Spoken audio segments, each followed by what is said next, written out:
जब मान लीजिए किसी की डेथ हो जाती है, और ये एग्जांपल मैं पहले दे चुका हूं इसको पहले कई बार। जैसे मान लीजिए किसी की डेथ हो गई, तो यहाँ पर बहुत सारी महिलाएं बैठी रहती है, यहाँ पर बैठी है बहुत सारी महिलाएं, ठीक है। और गांव देहात के अंदर बहुत देखने को मिलता है। और एक जगह बैठे रहते हैं आपके पुरुष बैठे रहते हैं, एक जगह पर आपके सारे पुरुष बैठे रहते हैं। तो जैसी कोई इनका रिश्तेदार जाता है, तो जैसी कोई महिला के झुंड के अंदर एक और महिला गई, तो सारी की सारी ऐसे पटक कर पड़ती है, हाय मर गए, यो मर गया। और पता नहीं कौन कौन सी भाषा का उस टाइम पर यूज होता है, मेरी भी समझ में आज तक नहीं गई। ठीक है, यानी उन्होंने कौन सा इमोशन एकदम दिखाना शुरू कर दिया, रोने का, रोने का इमोशन दिखाना शुरू कर दिया।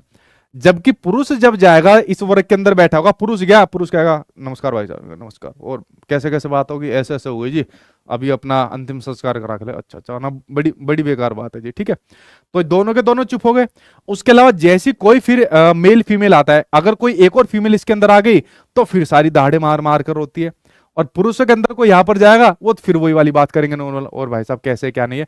यानी जो जो इस ग्रुप के अंदर जाएगा, वो दहाड़े मार मार कर यहाँ पर रोती रहेंगी।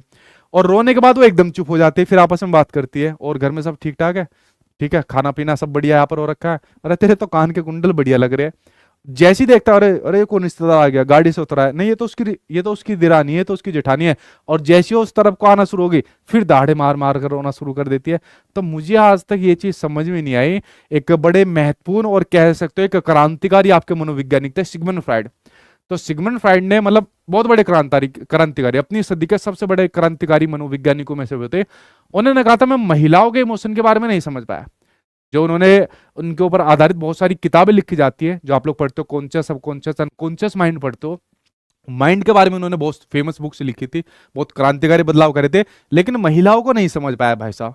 तो भाई जब वो नहीं समझ पाया, कोई नहीं समझ पाया, तो हम और आप कैसे समझ सकते हैं कि किस जगह पर किस इमोशन को महिला यहां पर दिखा दे, ये किसी को भी नहीं पता। लेकिन किस जगह पर किस इमोशन को दिखाना होता है, ये उनके कॉग्निशन के अंदर पता होता है। जिस इमोशन की जरूरत होती है दिमाग में से, वो इमोशन निकाल दिया, ठीक है।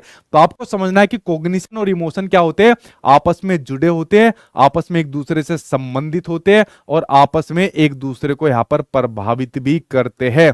आपस में एक दूसरे को यहाँ पर क्या करते हैं, प्रभावित भी करते हैं। मान लो इस झुंड के अंदर एक और कोई महिला आ गई, और यहाँ पर रोने की जगह इसने हंसना शुरू कर दिया, तो बाकी की महिलाएं गाली दोगी, तू कैसे मर गई यहाँ पर आके, ठीक है। यहाँ सब रो रहे हैं, तो यहाँ पर हंस रही है, तो इसने गलत इमोशन का यूज कर दिया ना, क्योंकि उसका कॉग्निशन ने उसे गलत जानकारी दे दी। इसलिए ध्यान रखना, एक दूसरे को प्रभावित करते हैं। सही जगह पर सही इमोशन का यूज करना आपके लिए बड़ा जरूरी होता है, ठीक।